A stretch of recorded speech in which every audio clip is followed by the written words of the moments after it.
what's up? Welcome back dito sa ating channel dito sa Pops TV.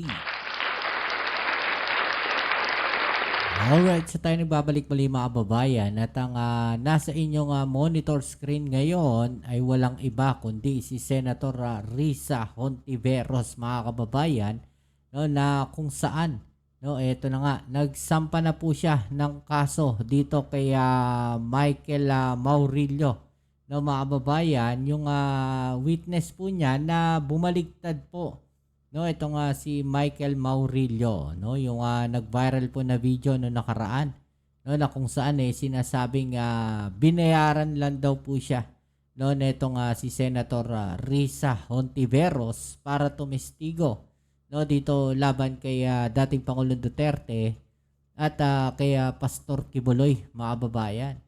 No, alam nyo ito sinasabi ko lang sa inyo mga kababayan. Ito yung siguro ginagamit nilang anggulo, no, para baliktarin, no, o siraan itong si Senator Hontiveros, mga kababayan. Kasi yan din yung palaging bukang bibig nila, di ba? Lalo na ito si Attorney Harry Roque, lagi niya sinasabi yan, di ba? At saka yung mga nandiyan dyan, no, sa kabilang parlor, no, yung mga DDS, mga kababayan. Yan yung lagi nilang sinasabi. So ito, nakahanap sila ng anggulo, no, na kung saan ginamit nila, no, itong si alias Rene, mga kababayan, para sabihing binayaran lang po siya, no, ni Senator Risa Hontiveros para tumestigo laban kay Pastor Kibuloy at dating Pangulong Duterte, mga kababayan. Okay, so yan ang ating alamin ngayon at pag-uusapan. Pero syempre bago ang lahat, please don't forget to subscribe, like, share, at comment dyan sa comment section. At i-click na rin po ang notification bell para updated kayo sa mga latest video uploads natin. Alright? Shoutouts na rin tayo sa mga bago natin subscribers dyan at sa palagi po mga nandiyan dyan na ating supporters. Shoutouts po sa inyo. Maraming salamat. Okay, so ating alamin na nilalaman ng reklamo na to ni Senator Risa Hontiveros, mga babayan. No, ayan, no, sabi dito, formal nang nagsampa, mga babayan. No, ayos sila natin para mas makita ninyo. Okay. Yan. Okay na ba yan? Okay. Formal nang nagsampa ng kaso si Senator Risa Hontiveros, no, sa National Bureau of Investigation, NBI, ngayong Miyerkules, no, July 2, mga babayan, no, laban po kay alias Rene, ang bumaliktad na testigo sa pagdinig noon ukol sa mga umanay pang-abuso ni Pastor Kibuloy, mga babayan. So umaksyon na po siya, no, kinasuhan na niya, no, na naging aksyon ni Hontiveros ay kasunod ng kumalat na video ni alias Rene kung saan, no, inakusahan nito ang senadora na binayaran umano siya ng 1 milyon. Nako po, eto mga babayan. Ito matindi dyan yung palagi nilang sinasabi, no, na anggulo dito kay Senator Hontiveros, no, kasi ginagamit nila palagi yan, no, yung issue na yan na kung saan, no, dati nga merong sinasabing testigo na bumaliktad, no, do sa isang hearing at sinabi nga binayaran lang daw po siya, no, ni Senator Risa Hontiveros para tumestigo. At yun ang nakikita ko dito na parang yun din yung ginagamit nilang anggulo. 'Di ba? Posibleng ganon. 'Di ba? Pwedeng ganon yung strategy na ginagamit nila rito. Okay? So para masiraan, no, masira ang kredibilidad nitong si Senator Risa Hontiveros. Ito lang naman yung nakikita kong posible. No, pwede, no, o baka, no, na ginagawa nila dito. Okay, so inakusahan nito ang senadora na binayaran umano siya ng 1 milyon para tumestigo laban kay Kibuloy at idawit sina dating Pangulong Duterte at Vice President Sara Duterte. Okay? So makikita natin dito, nandito yung pangalan ni Vice President Sara Duterte, mga babayan. Sino ba yung mainit na mainit ngayon? Di ba? Yung mag-amang Duterte. Di ba? Yung isa nasa dahig at yung isa ay nandito, no, sa Pilipinas, na kung saan mainit na mainit yung usapin, no, pagdating po dyan sa impeachment. Di ba, mga babayan? So parang ito sa tingin ko lang, no, pwedeng ano to ano tawag natin dito, pampagulo, no, yung taktika na kung saan lilituhin nila, no, yung mga tao o ililihis nila, no, kung ano yung mga totoong issue. 'Di ba? Pwedeng ganon yung ginagawa dito, no? At ito pa isa dito matindi, mga kababayan, no? Dahil may mga DDS vlogger po na kinasuhan din, no, sinampahan din ang kaso nga cyber libel. No, ito nga si Senator Risa Hontiveros. Okay? So kinasuhan ng senadora sa NBI ng kasong cyber libel, paninira si alias Rene o Michael Maurilio at labing isa pang individual na sangkot umano sa pagpapakalat ng fake news. Okay? So may mga DDS vlogger daw, mga babayan, na nagpakalat ng fake news. Okay, so ating panoorin itong balita na to para mas maliwanagan tayo, okay? So ito yan, mga babayan. Hanggang ngayon, wala pa rin umaamin, wala pa rin nag-aangkin. At pangalawa, para imbestigahan din sa pamamagitan ng reklamo ito, yung mga vlogger na pinamumudmod at dinadagdagan pa ang mga kasinungalingang nakalagay sa mga video ni Michael Maurilio. Okay, so may mga vloggers po siya na binanggit dito, mga babayan, no, na nagpapakalat umano no neto mga videos po ni Michael Maurilio, mga babayan. Okay? So yun yung sinasabi dito ni Senator Risa Hontiveros. No, siguro yung sinasabi dito ni Senator Risa, yung mga vlogger na yun ipinapakalat yan para masira itong si Senator Risa Hontiveros. Parang ganon, no, yung sinasabi niya dito. Alamin kung sino ang mga taong nasa likod ng dalawang video ni Michael Maurilio alias Rene.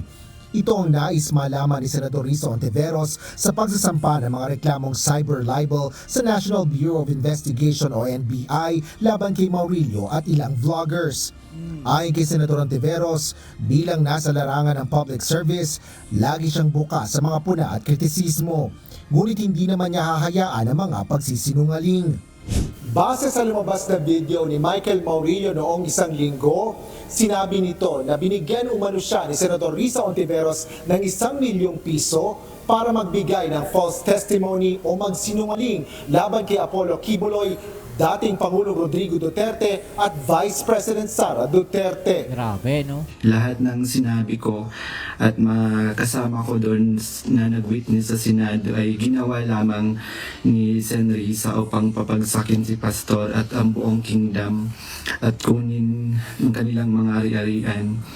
Ngayon po ay So, anong mapapala ni Senator Risa Hontiveros? No, yung sinasabi dito para pabagsakin si Pastor Kibuloy. No, anong mapapala ni Senator Risa Hontiveros doon? Diba? Pagka napabagsak niya ba si Pastor Kibuloy, yung mga supporters ng KOJC lilipat kay Senator Risa Hontiveros? Ganun? Natanong ko lang. hanap at tinatakot ako ni Sen. Risa. Tinatakot daw siya. Hindi ako papayag sa ganitong mga pagsisinungaling, mga mapapanganib na pagsisinungaling, lalo na ang tinarget ay hindi lang ako, ang tinarget ay ang mga witnesses, ang tinarget pati mga staff ko, tinarget ang Senado mismo. Bukod kay Maurilio, kabilang din sa mga kasama sa reklamo sina Trixie Cruz Angeles, Sas Rogando Sasot, Crisette Chu, Jay Sonsa at Banat Bay. So yan, mga babayan, no?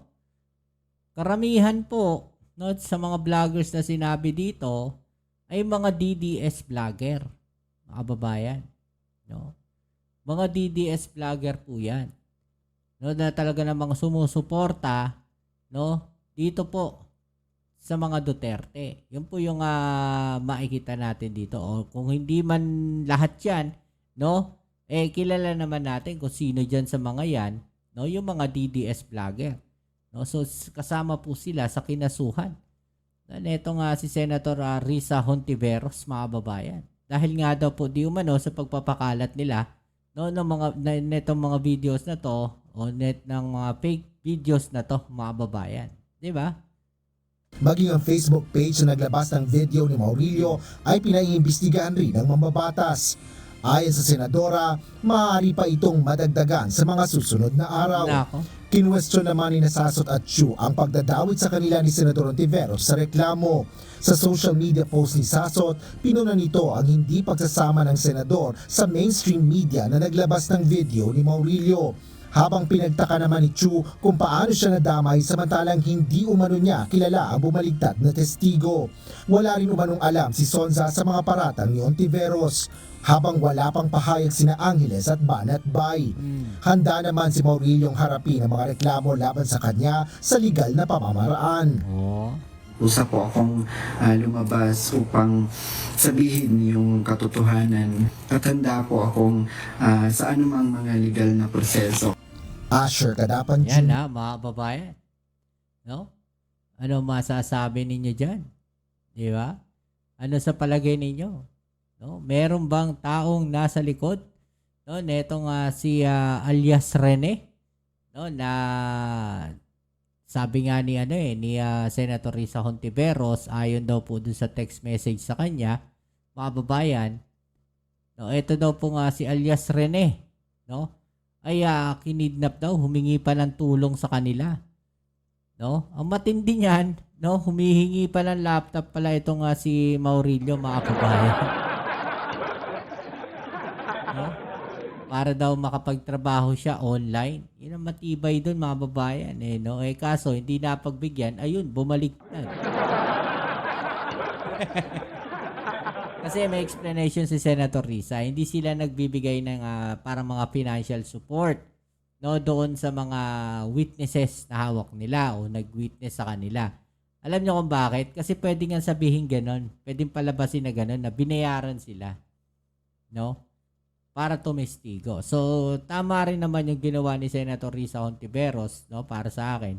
Play safe. Kasi, gusto ninyong tumestigo, dapat walang kapalit. No, parang ganun yung sinasabi ni Senator Risa Hontiveros. Diba? Kaso, nilabas din, no, ni Senator Risa yung mga resibo.